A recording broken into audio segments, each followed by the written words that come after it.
ચીખલીની D Italia હાઈસ્કૂલના ગ્રાઉન્ડમાં ગીતા મંદિર પાર્ટીના લાભાર્થે ચાલી રહેલી વિશ્વવિખ્યાત કથાકાર પ્રફુલ્લભાઈ શુક્લની રામકથામાં આજે સીતા વિદાયની કરુણ કથાનું વર્ણન થયું હતું. પૂજ્ય બાપુએ આ વેળાએ તુલસીપીઠ ઉપરથી જણાવ્યું કે દીકરીને સાસરે મોકલો ત્યારે સંસ્કારનો કરિયાવર આપજો. આ પાવન રામકથા દમયંતીબેન ખંડુભાઈ સોલંકી ના નિવાસે ચાલી રહેલ રામાયણના 5મા દિવસે દશાંશ યજ્ઞ સંપન્ન થયો. આ શુભ અવસરે નરેશભાઈ રામાનંદી, હિતેશભાઈ દવે અને આચાર્ય કિશન દવે દ્વારા રામરક્ષા સ્તોત્રનો પાઠ કરવામાં આવ્યો હતો. નિત્યક્રમ અનુસાર મુખ્ય આયોજક વાલજીભાઈ સોલંકી, હિમાશુભાઈ સોલંકી અને એમના પરિવાર દ્વારા પોથી તેમજ તુલસીપીઠનું પૂજન કરવામાં આવ્યું હતું. તુલસીપીઠ પરથી કથાકાર પ્રફુલ્લભાઈ શુક્લે કહ્યું હતું કે સીતારામના વિવાહ એ જીવ અને ઈશ્વરનું મિલન છે. ભારતની દીકરી એક નહીં બે કુળને તારે છે. દીકરીને સાસરે મોકલો ત્યારે સંસ્કારનો કરિયાવર આપજો. યુવાનીમાં ભગવાન શિવની ઉપાસના વિશેષ ફળ આપનારી છે. પ્રકૃતિ રંગ બદલે એટલે મનુષ્યએ જીવનનો ઢંગ બદલવો જોઈએ. સીતારામના વિવાહ થયા ત્યારે અયોધ્યામાં રિદ્ધિ સિદ્ધિની રેલમછેલ થઈ હતી. સીતા વિદાયની કરુણ કથામાં ઉપસ્થિત વિશાળ સંખ્યામાં ભાવિક ભક્તો સજળ નેત્રે ભાવુક બન્યા હતા. આવતીકાલે કથામાં નિષ્કામ ધર્મના આચાર્ય એવા કેવટ પ્રસંગની કથાનું વર્ણન થશે, જેની તૈયારીઓ મધુબેન પ્રજાપતિ, એસકે પટેલ સાહેબ, જયેશભાઈ વૈષ્ણવ, પ્રજ્ઞેશભાઈ સોલંકી, આચાર્ય રાકેશભાઈ પટેલ, પરિમલભાઈ સોલંકી અને સમગ્ર રામકથા સેવા સમિતિ કરી રહી છે. ગીતા મંદિર હાઈસ્કૂલના લાભાર્થે દરરોજ બપોરે 2:30 થી સાંજે 5:30 વાગ્યા સુધી ચાલી રહેલી આ રઘુનાથ ગાથા રંગ જમાવી રહી છે. દરરોજ વિશાળ સંખ્યામાં ભાવિક ભક્તો આ કથાનો લાભ લઈ રહ્યા છે. દાતાઓ તરફથી હાઈસ્કૂલના નિર્માણ માટે દાન અપાઈ રહ્યું છે. ત્યારે દર્શક મિત્રો, આપ સૌ આ પવિત્ર શ્રી રામકથાનો અનેરો લહાવો લેવા જરૂર કથા સ્થળે પધારો. જય સિયારામ.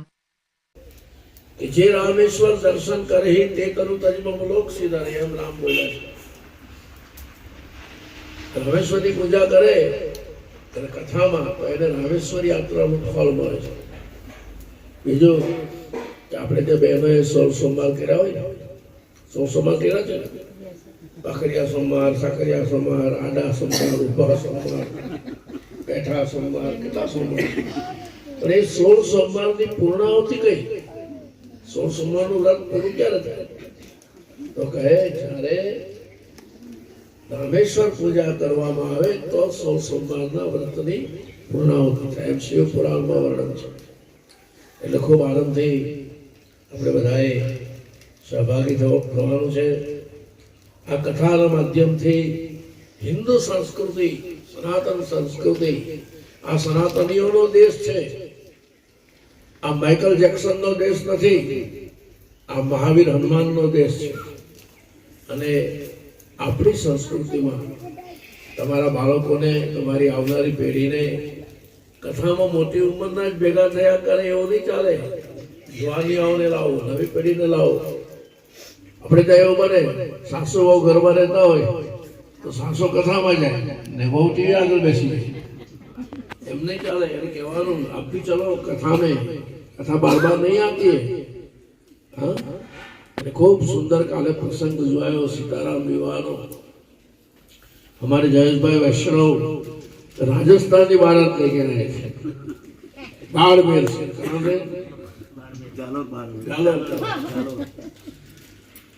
અને ખંડુભાઈએ અમારા ગુજરાતી પરંપરા પ્રમાણે જનક રાજા બનીને, દમયંતીબેન સુનીના મહારાણી બનીને કન્યાદાન કર્યું.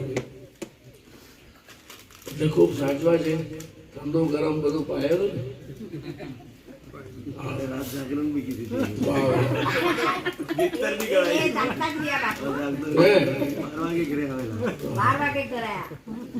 બોલો રામચંદ્ર ભગવાન.